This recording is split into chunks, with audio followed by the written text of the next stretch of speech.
오랜만에 복장이 좀 바뀌었지요.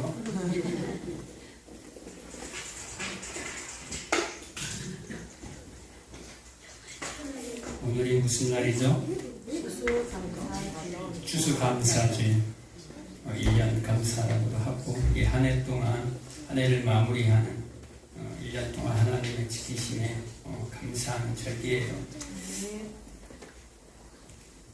어색하네요. 아직다가 이러니까.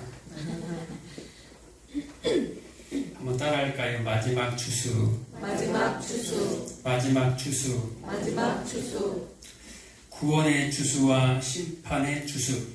구원의 추수와 심판의 추수. 구원의 추수와 심판의 추수. 구원의 추수와 심판의 추수.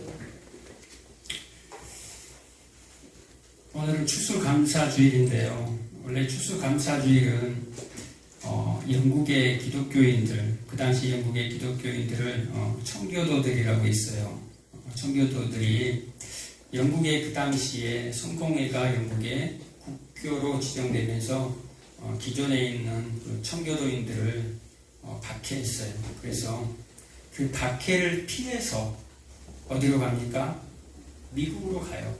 메이플라워 호를 타고 미국으로 건너갑니다.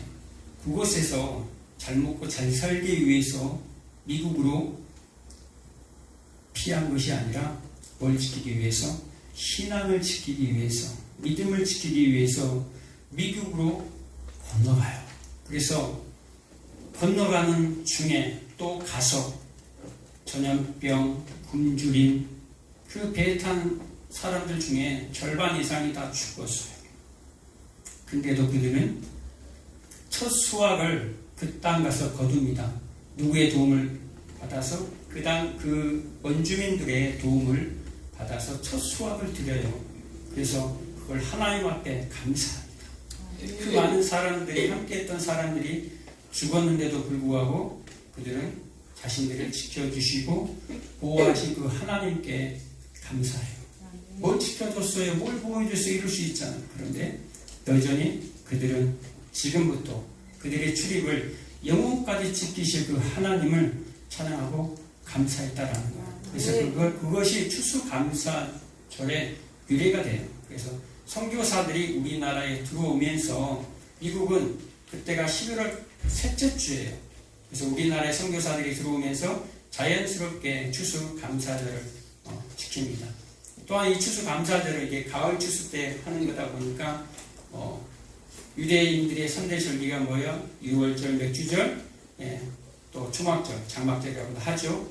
그래서 마지막 추수를 해서 창고에 드리는 그런 일을 해요. 그래서 1년 동안에 하나님께 감사드리는 그런 또 절기예요. 그런데 오늘 이 시간에는 추수감사주일 하면 감사에 대한 얘기를 많이 하잖아요. 그래서 여러분들이 너무너무 그걸 잘 알고 계시기 때문에 오늘은 추수에 대해서 얘기하고 싶어요. 추수. 뭐라고요? 추수. 여러분, 이 역사의 마지막 때 일어날 일이 뭡니까? 추수예요. 추수. 그런데 이 역사가 끝날 시점, 마지막 때 일어날 때 추수가 있는데 두 가지 추수가 있어요. 오늘 본문에 두 가지 추수가 나와요. 하나는 구원의 추수가 나오고 하나는 심판의 추수가 나와요. 똑같은 낫을 됩니다. 요즘 아이들은 잘 몰라요. 그 막 찬양에 보면 우리 낫을 된다고 나오잖아요. 낫으로 추수하라, 거두어라 라고 얘기합니다. 곡식을 거둬라. 우리 어렸을 때는 지금 2학기가 나와서 2학기가 다 해버리죠. 그런데 다 낫으로 일일이 뱄어요. 아버지 따라다니면서 옆에서 흉내도 내고. 추수 때가 되면 낫이 나옵니다. 낫으로 익은 곡식들을 다 베요. 이 낫이라는 의미는요, 추수하고 아주 연관이 있어요. 그런데 그것이 구원과 심판하고 또 관계가 있다라는 거예요. 이 요한계시록 14장은요, 14장 14절에서 20절까지 오늘 본문의 말씀은 요한계시록의 결론이에요. 요한계시록의 결론이 마지막 장에 있는 게 아니에요. 요한계시록의 결론이 요한계시록 14장 14절. 이 기가 막히지 않아요? 14장 14절. 이 이스라엘 유대인들은요, 이 숫자에 굉장히 민감해요. 14장 14절. 14만 4천. 구원받은 수 그냥 있는 게 아니에요. 다 성경에 보면요, 이 A, B, C, D 다 이게 대조법이 다 돼 있어요. 이 굉장히 세상의 모든 문학이요, 여기서 시작된 거 아세요? 여기에 구조가 다 나와 있어요.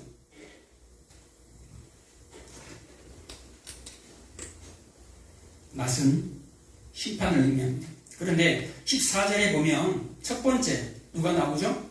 흰 구름이 있고 구름 위에 인자와 같은 이가 앉으셨는데 그가 금별류관을 쓰고 예리한 낫을 가졌더라. 옛날 성경에는 이한 낫을 가졌더라. 아주 날카로운 낫을 가졌다 이 말이에요. 되기만 되면 베어져 버리는.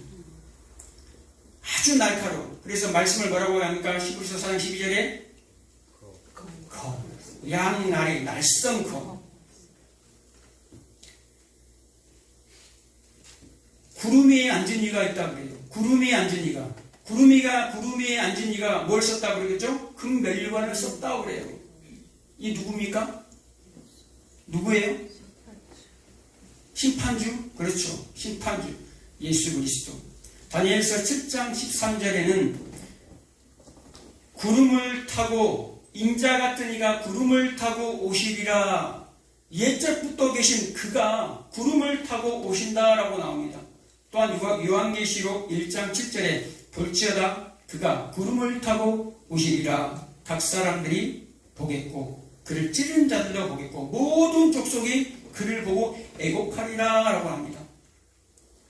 구름을 타고 오신 이분이 누구다라는 거예요? 예수. 구름 위에 지금 구름을 타고 와서 구름 위에 지금 앉아 있어요. 누가? 예수. 멜류관을 썼다라는 것은 이 멜류관 승리자의 관이라는 뜻이에요. 심판자라는 뜻이에요. 승리자, 심판자. 이제 뭐 하겠다라는 거예요? 이제 때가 됐다. 곡식 거둘 때가 됐다라는 거예요.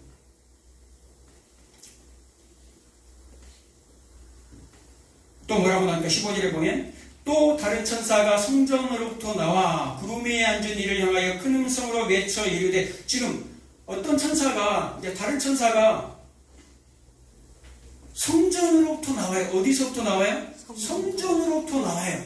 성전은 누가 계신 곳입니까? 하나님. 성전으로부터 나와서 구름 위에 앉은 이에게, 누구에게? 예수 그리스도에게 지금 전달해 주는 거예요. 누구? 하나님의 명령을 전달해 주는 거예요. 그래서 뭐라고 얘기합니까? 외쳐 이르되, 큰 음성으로 외쳐 이르되 당신의 낫을 휘둘러 거두소서. 땅의 곡식이 다 익어 거둘 때가 이르렀음이니이다 하니. 다 익었다라는 거예요. 그 때가 되었다라는 말이에요. 때가 되었어요. 예수님이 알고 계셨어요? 이 때를? 몰라요. 예수님도 이 때를 몰라요. 예수님도 마지막 대추수의 때를 몰라요. 예수님이 누군데? 하나님의 아들인데 그 때를 모른다니까요. 예수님이 그 때를 몰라요. 그래서 여러분들을 위해서 계속해서 지금도 중보하고 계세요. 여러분들을 위해서. 예수님의 때를 알면 가만히 있다가 마지막 때에 와가지고 야 빨리 일어나, 다 때 됐어. 그리고 자기 사람들을 다 데리고 올 거 아니에요. 그런데 예수님 때는 몰라. 우리가 똑같아. 그래서 예수님이 여러분들을 위해서 중보하고 계세요. 그런데 이 땅에는요, 예수님보다 더 잘난 사람들이 너무너무 많아요. 여러분, 그래서 마태복음 10장 또 이렇게 사도행전에 보면 그때와 시는 아무도 모른다. 아버지가 정하셨다 그래요. 천사도 모르고 아들도 모른다. 그런데 이 땅 가운데, 이 역사 가운데 돌아보면 얼마나 많은 이단 사이비가 나타나요. 때와 시를 안 돼요, 자기들이. 그럼 그들은 예수님보다 더 능력 있는 사람들입니까?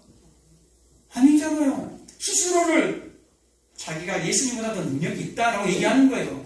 스스로를 그가 예수님의 자리가 아니죠. 하나님의 자리에 앉아버린 거예요. 오직 아버지만 아시는데, 오직 하나님만 아시는데 그들은 그 때와 시를 이러한 능력, 기사, 이적을 행해도 그는 뭐예요? 저주받을 자라는 거예요. 현혹되지 마시기 바랍니다. 아멘. 벽을 고치든 기적을 행하든 구원하고는 상관이 없어요. 죄를 짓고 다녀도 사악한 짓을 하고 다녀도 그들이 능력이 나타날 수 있어요. 귀신 마귀들이 얼마나 능력이 많은 줄 아세요, 여러분? 작두를 그냥 탄 줄 아세요?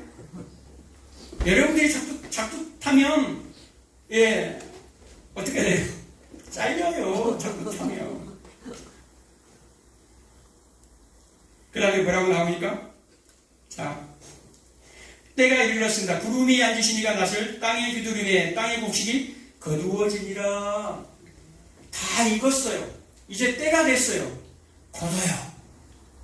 그리고 그 다음에 마지막 재단을 가지고 오는 천사 똑같이 이제 나오는데요. 17절에 보면 또 다른 천사가 하늘에 있는 성전에서 나오는 역시 예리한 낫을 가졌더라. 또 다른 천사가 나와요. 천사가 나오는데 예수님이 가지신 예리한 낫을 똑같이 가졌어요. 가졌는데 어떻게 됩니까? 18절에 또 불을 다스리는 다른 천사가 제단으로부터 나와 예리한 낫 가진 자를 향하여 큰 음성으로 불러 이르되 내 예리한 낫을 휘둘러 땅에 포도송이를 거두라. 그 포도가 익었느니라 하더라. 처음에는 예수님이 예리한 낫을 가질 때는 무엇을 거두러 오셔요? 곡식을 거두러 오셔요. 그리고 다른 천사가 예리한 낫을 가졌어요. 이제는 무엇을 거두러 옵니까? 포도송이를 거두러 와요. 예수님에게 접붙이지 아니하는 모든 포도송이들은 다 뭐라는 거예요? 들포도. 밟혀 죽을 수밖에 없는 들포도들. 마지막 때까지 예수님에게 접붙임이 되지 않는 자들은 포도송이로 남겨져요. 짓밟힐 포도송이로 남겨져요. 첫 번째가 예수님의 수확이 나오죠. 예수님이 성도들의 수확하는 것을 나옵니다. 두 번째 누가 나와요? 다른 천사가 나타나서 똑같은 예리한 낫을 가졌는데 추수를 합니다. 곡식이 아닌 포도송이를 추수해요. 이스라엘의 추수는 크게 두 가지로 나눠요. 첫 번째는 봄에 하는 추수는 밀이나 곡식의 추수예요. 그리고 두 번째 추수는 가을에 포도송이를 추수하는 추수예요. 이게 지금 이 얘기를 이 요한을 통해서 하나님이 말씀하시는 것을 이 당시 이스라엘 사람들은요 그냥 이해를 했어요. 아, 우리 봄철에 추수가 한 번 있고 가을철에 추수가 한 번 있구나. 근데 곡식의 추수는 성도들의 추수를 의미해요. 구원의 추수를 의미한다 이 말이에요. 그리고 다른 천사의 추수는 천사가 낫을 휘두른다라는 말은 심판의 추수예요. 여러분 어디에 속하실 겁니까?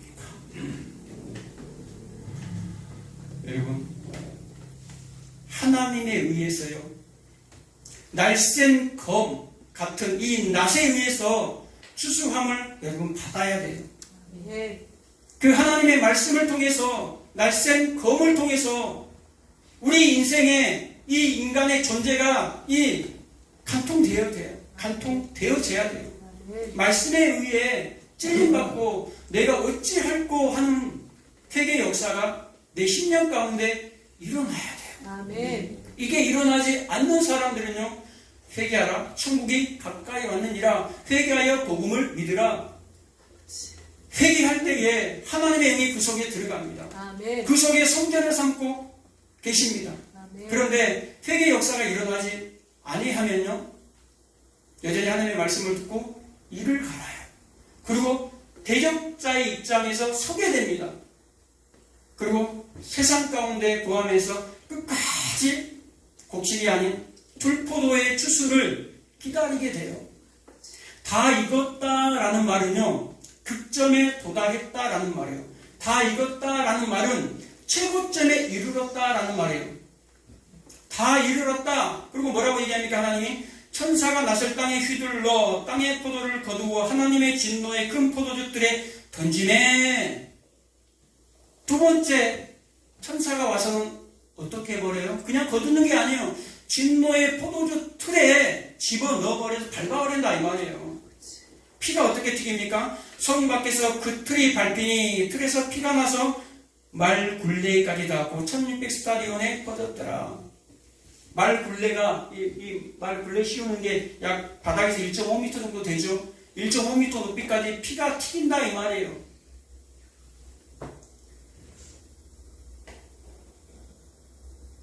마지막 때 온 세상에 심판이 임해요.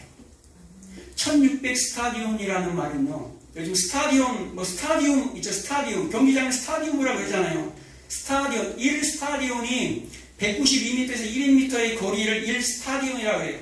그리스의 경기장이 200m 이 길이를 갖다가 한 스타디움이라고 해요. 그럼 1600 스타디움은 약 길이로 계산하면 320km. 여기서 요새에서 서울 가는 약간 비슷한 거리, 그 거리까지 다 모였다라는 건 피바다다라는 말이에요.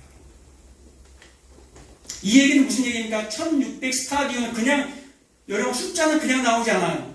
1600 스타디온이 어떻게 나옵니까? 4, 4, 16 곱하기 100 4 곱하기 4 곱하기 10 곱하기 10 4, 4, 16 1600 스타디온이 나와요. 4는 어디서 나옵니까? 동서남북 인간의 숫자예요. 동서남북 땅의 사방. 그래서 요한계시록 7장 1절에 보면 땅 사방 나와요. 땅 사방. 땅 사방. 내 천사 내 모퉁이라고 나와요. 내 천사 내 모퉁이. 내 모퉁이에 땅의 사방에 내 천사가 딱 서 있습니다. 여러분이 지금 이 땅 가운데 우리가 보호받고 있는 것이요. 여러분 보이지 않는 하나님의 천사가 땅 내 모퉁이에 서서 지키고 있다는 사실 여러분 알아야 합니다. 그리고 이 10은 뭡니까? 10 곱하기 10은 요한계시록 17장 12절에 보면 열불, 열왕들이 나옵니다. 그 열불, 열왕들이 누구를 따라갑니까?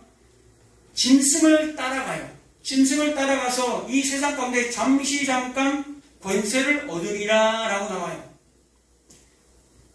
4 곱하기 4 곱하기 10 곱하기 10은 1600 스타디온. 1600 스타디온은 이 온 세상에 짐승을 따르는, 사탄을 따르는, 용을 따르는, 거짓 선지자들을 따르는, 그들과 함께 그를 추종하는 모든 자들, 믿지 아니하는 자들, 배도하는 자들, 그들을 다 포함해서 얘기하는 거예요. 그래서 1600 스타디온이라고 얘기하는 거예요.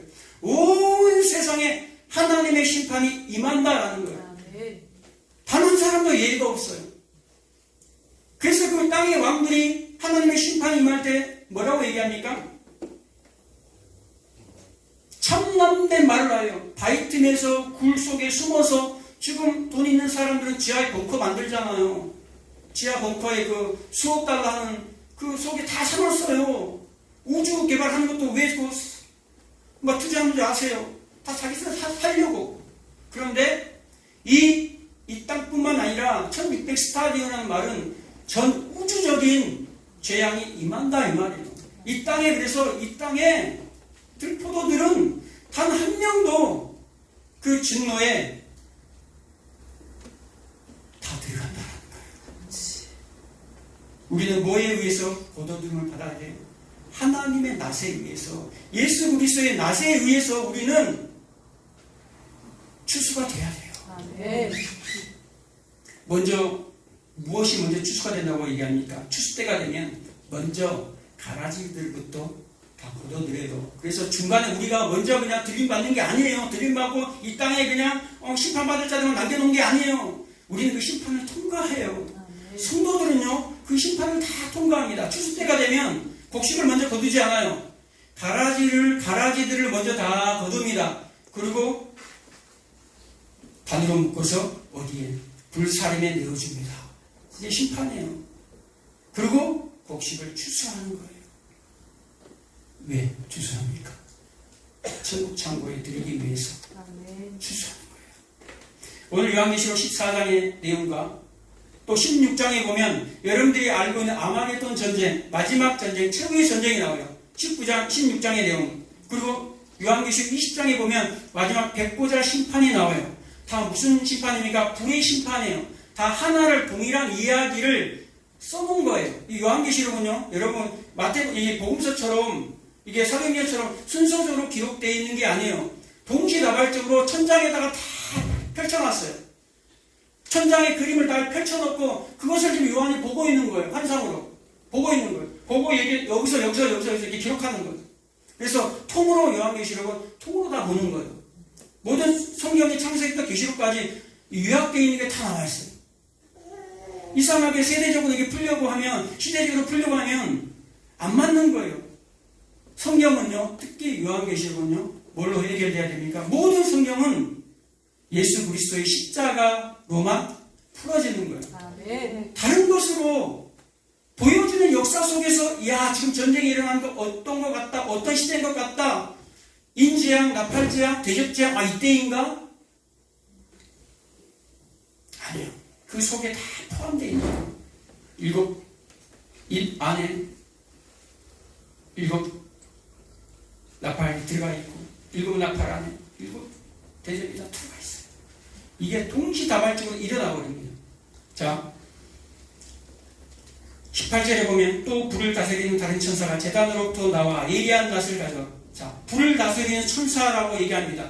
이게 어떤 천사냐면요, 요한계시록 8장 4절에 보면 2절, 3절, 4절에 5절에 나온 성도의 기도와 합하여 이 제단으로 불이 올라갑니다. 아멘. 향이 올라갑니다. 뭐가 올라간다고요? 향이 올라가요. 성도의 기도가 올라가요. 이 성도의 기도를 이 향으로 담아가지고 천사가 가지고 올라가요. 어디에다가? 하나님의 제단에 올라가고 갑니다.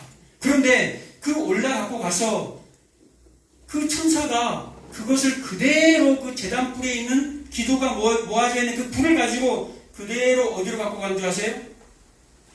땅 위에다가 그걸 부어버려요. 부어버리니까 어떤 일이 벌어지냐면 지진과 기근과 엄청난 일들이 벌어져요. 심판이 일어난다 이 말이에요. 그게 바로 불심판이에요. 그러니까 다 따로따로 지금 나눠져 있는 거예요. 8장의 그 천사가 지금 뭐예요? 14장에 나오는 그 천사예요. 마지막 때 불로 심판하는. 예수님이 우리 죽이지 않아요. 그 심판 때까지 이르렀다라는 것은요, 여러분, 갑자기요, 아무나 찾아가서 하나님이 심판하지 않아요. 하나님이 참고 이 추수 때가 되었다 다 익었느니라 라는 말을 아까 뭐라고 했어요? 극점이란 말이에요. 최고점. 하나님이 갑자기 너 죄져서 이놈 하나님의 분노가 일어나가지고 그 죄값을 바로 치르게 하지 않아요. 그 대가를 치르게 하지 않아요. 그래서 어떤 사람들은 예수 믿고도 죄 짓고 나서 괜찮네. 헌금 떼먹고 밖에서 죄 짓고 막 음란하고 아무 일도 안 일어나. 쌓이고 쌓여집니다. 어제 김호중 씨 봤죠? 쌓여집니다. 쌓이고. 하나님이 이제 스톱 안 하면 이 영혼은 안 되겠어. 골로 갈 수 있어요. 영혼이 떨어질 수밖에 없기 때문에 하나님이 스톱 하는 거예요. 고난을 갖다 주고 네 가지 문제도 갖다 주고 왜? 건져야 되니까. 쌓일 때까지 하나님이 참으세요. 하나님이 이스라엘 백성들에게 가나안 땅을 주신다고 해놓고 바로 정복하지 않게 합니다. 가나안 땅 주신다고 해놓고 몇 년을 기다리겠습니까? 400년 동안. 왜 400년 동안?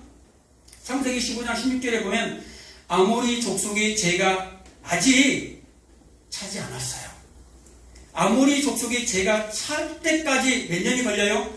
400년이 걸려요. 그것을 하나님이 기다리게 하시는 거예요. 그 400년 동안 하나님의 백성인 이스라엘 백성들은 뭐하고 있어요? 애굽의 노예생활을 한다니까요. 그 죄가 쌓일 때까지 하나님의 백성들이 노예생활을 해요. 세상에서, 애굽에서.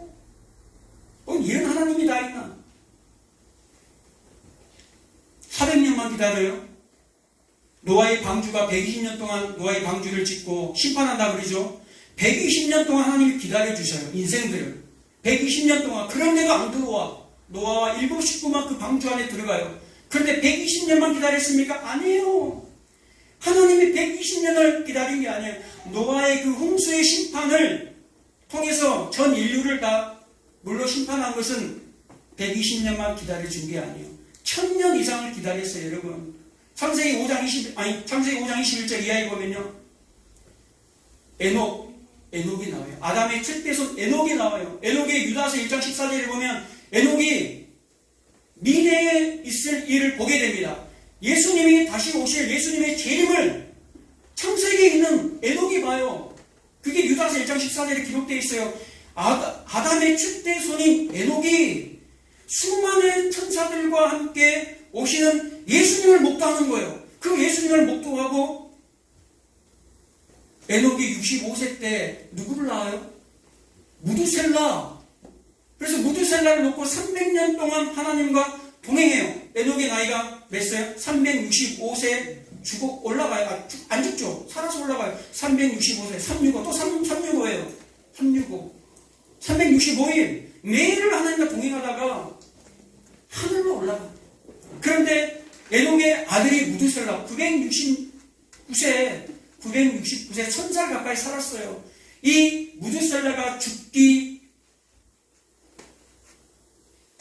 죽고 나서 바로 뭐가 일어납니까? 홍수가 일어나요. 그러니까 하나님이 120년만 기다리는 것이 아니라 몇 년을 기다려요?